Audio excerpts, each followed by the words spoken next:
I'm indeed very grateful to Professor Jagdish Bhagwati for having come here to join in the third edition of Kautilya Conclave. And before me, I see a select August gathering.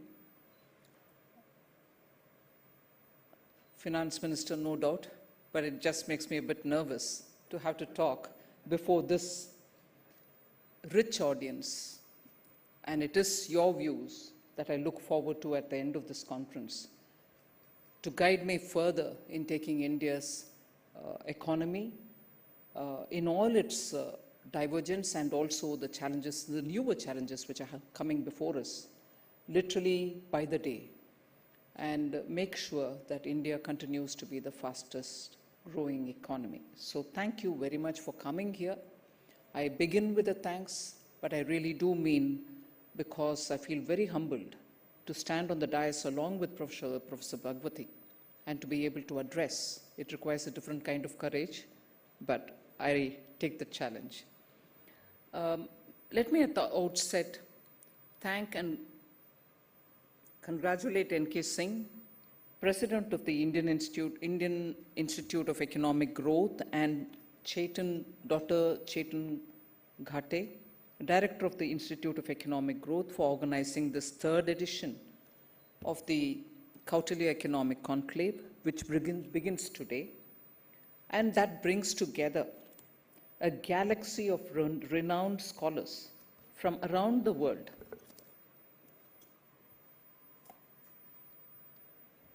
This conclave provides an opportunity for the exchange of latest research and ideas on a host of issues that are engaging the attention of governments globally.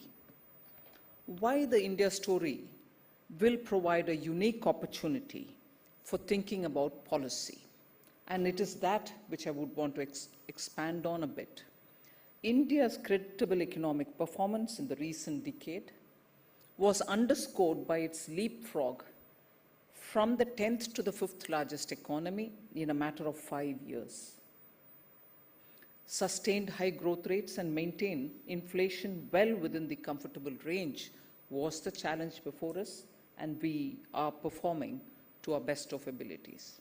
While it took us 75 years to reach a per capita income of $2,730 as per IMF projections, it will take only 5 years to add another $2,000.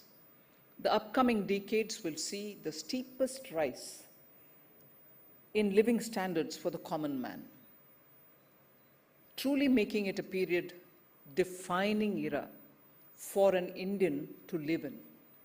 This is being achieved with declining inequality, as the Gini coefficient for rural India's numbers declined from 0.283 to 0.266. And for the urban areas, it declined from 0.363 to 0.314. I expect these improvements to continue as the effects of the last 10 years of economic and structural reforms manifest more thoroughly in the data in the coming years as the COVID shock fades away from the economy. The Kautilya Economic Conclave has become a congregation and a congregation event for policy experts in economics and finance. As India strives towards Vikasit Bharat, we require thought leaders and experts such as yourselves to guide policy making. From a policy standpoint, India's economic rise in the coming decades will be unique in a few ways. First, while India will continue to grow over the decade, the global backdrop is no longer the same. In the early 2000s, emerging markets like China grew relatively more easily due to a favorable global trade and investment climate. This poses a potential challenge and an opportunity for India, while simultaneously pushing for diplomacy and cooperation, as we did during our G20 presidency. India must develop its domestic capacity to grow and develop sustainably. Second, India seeks to double its per capita income in a matter of few years for its 1.4 billion population, which makes up about 18% of the global total.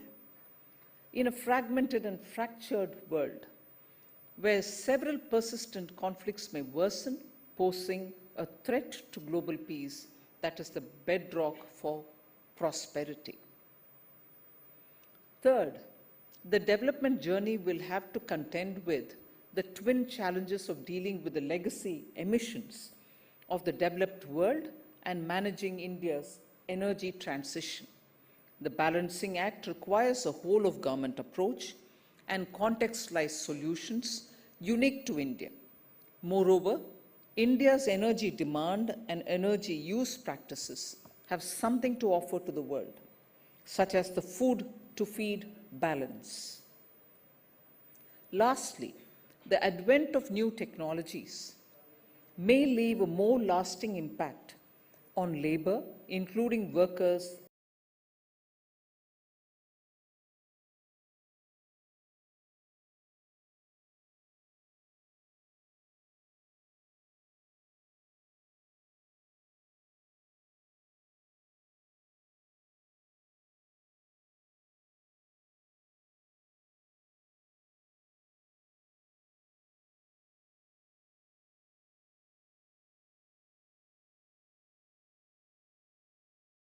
that people gathered here and outside have to reflect upon.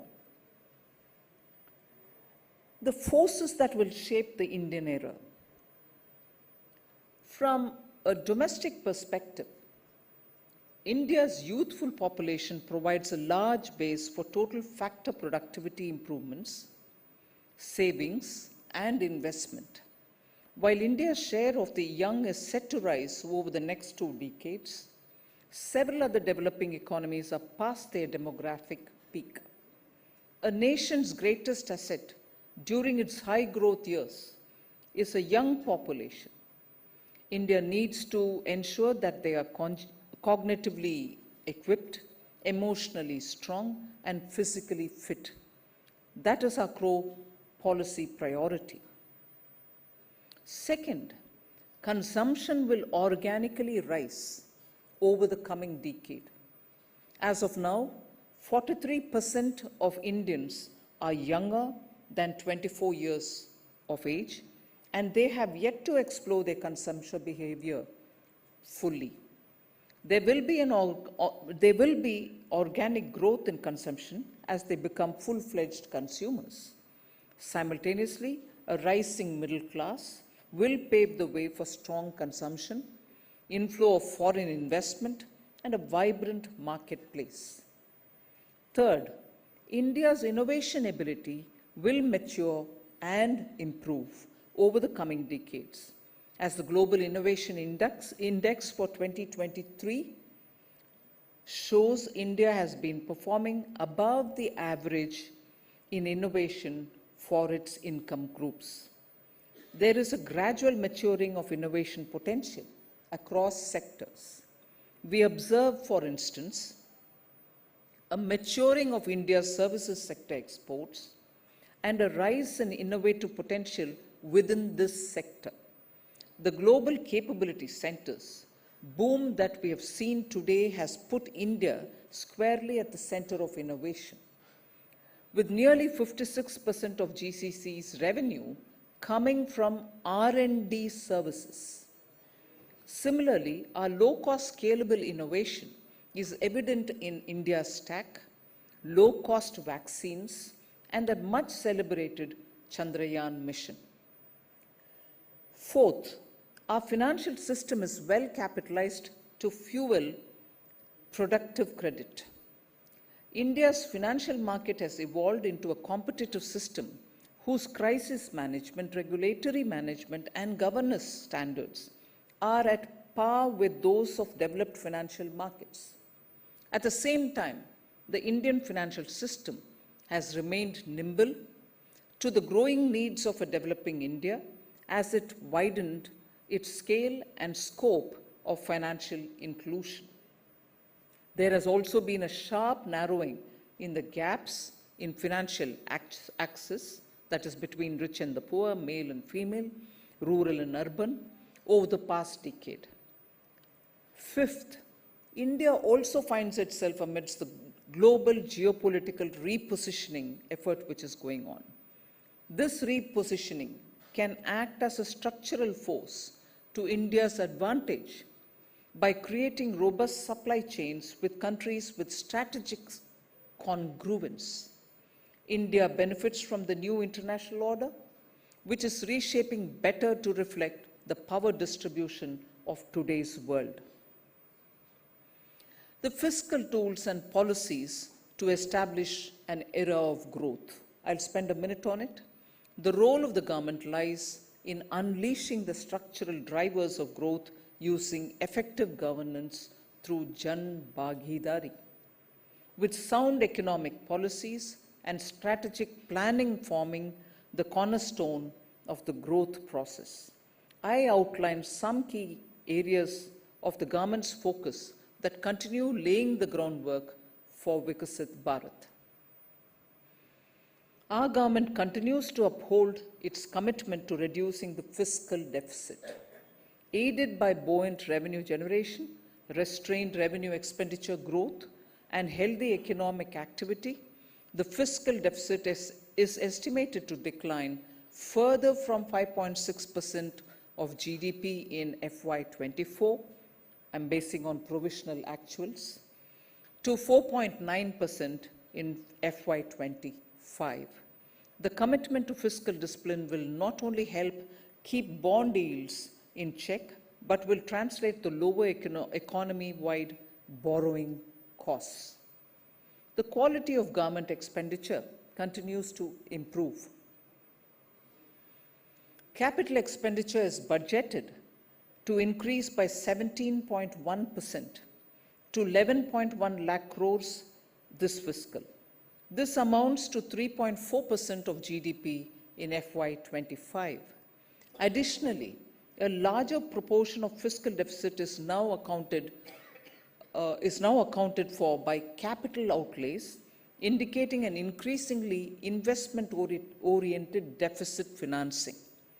The decline in commodity prices has facilitated the lowering of the budget allocation for subsidies on fertilizer and fuel. This has contributed to restraining the growth in revenue expenditure, which is estimated to increase by 6.2% year on year.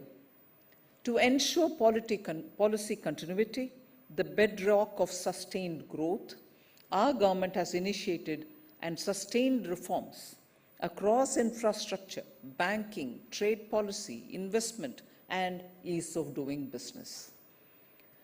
Infrastructure reforms over the past decade have expanded the national highways, increasing by 1.6 times from 2014 to 2024. The Bharatmala Pariyojana has significantly expanded the national highway network, increasing the length of high-speed corridors by 12 times and 4-lane roads by 2.6 times in the 10 years between 2014 and 24. Today, 11.7 kilometers of national highway roads are laid on an average per day, which is 3 times more than what was the case before FY14. India's ports have also made remarkable strides over the past decade and are now at par or even better and above international players. The economic survey this year reported that port turnaround time has dropped by 50% between 2014 and 24. Currently, the median turnaround time for Indian ports is at 0.9 days, better than the US's 1.5 days, Australia's 1.7 days, and Singapore's 1 day. Such substantial advancements in logistics efficiency are reflected in India's sharp ascent in the World Bank's Logistics Performance Index from 54 in 2014 and 44 in 2018 to 38 in 2023. The soundness and resilience of India's banking sector have been underpinned by sustained policy focus on asset quality improvements, enhanced provisioning for bad loans, sustained capital adequacy, and a rise in profitability. NPA ratios are at a multi-year low, and banks have now efficient debt recovery mechanisms, ensuring that the financial system stays healthy and the cycle lasts longer is another of our core policy priorities. Trade policy reform has focused on trade facilitation and integrating deeper with nations close geopolitically to us, and in this we are in line with the Foreign Trade Policy 2023. Exporters today find it easier to facilitate their trade compared to a decade ago. This is evident from India's achievement of 93.5% in 2023 in the UN Global Survey on Trade Facilitation.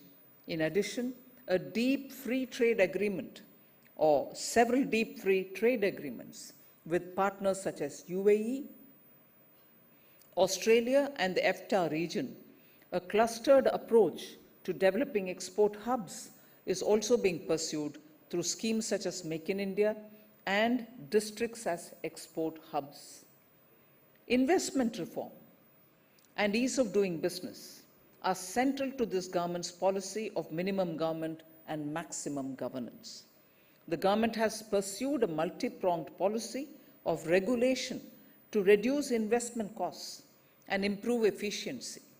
We have pursued the deregulation and simplification of labor codes, rolled out the GST, the RERA Act, Insolvency and Bankruptcy Code, and FDI liberalization across sectors.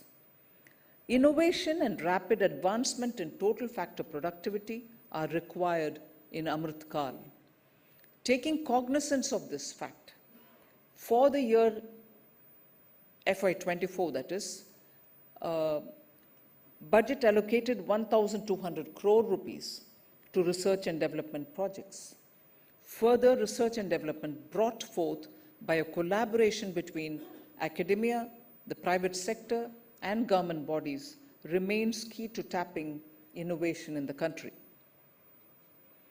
Recognizing this, we have set up the Anusandhan Research Fund to seed and promote research across academic institutions, R&D, laboratories, and the academia. Ultimately, the largest stakeholders and beneficiaries of the growth process towards Vikasit Bharat will be the four major castes, namely the Garib or the poor, Mahilaye or the women, Yuva, the youth, and Annadata, the farmer. Accordingly, the budget in Amrit Kal will be devised with these stakeholders in mind. In conclusion, the Indian era is not a phenomenon is not a new phenomenon if we look at the civilizational history of the subcontinent.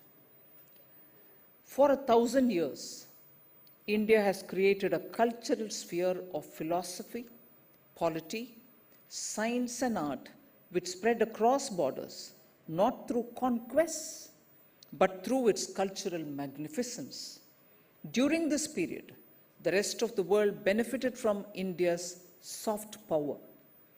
By 2047, as India crosses the 100-year mark of independence from imperial rule, the Vikasit Bharat will assure prosperity not just to Indians, but to the rest of the world, by becoming central to the vibrant exchange of ideas, technology, and culture. I hope the deliberations in the next few days will be vigorous, stimulating, and fruitful. And I hope that overseas scholars carry pleasant and happy memories when they return home. I wish the conference success and look forward to the deliberations. Thank you very much.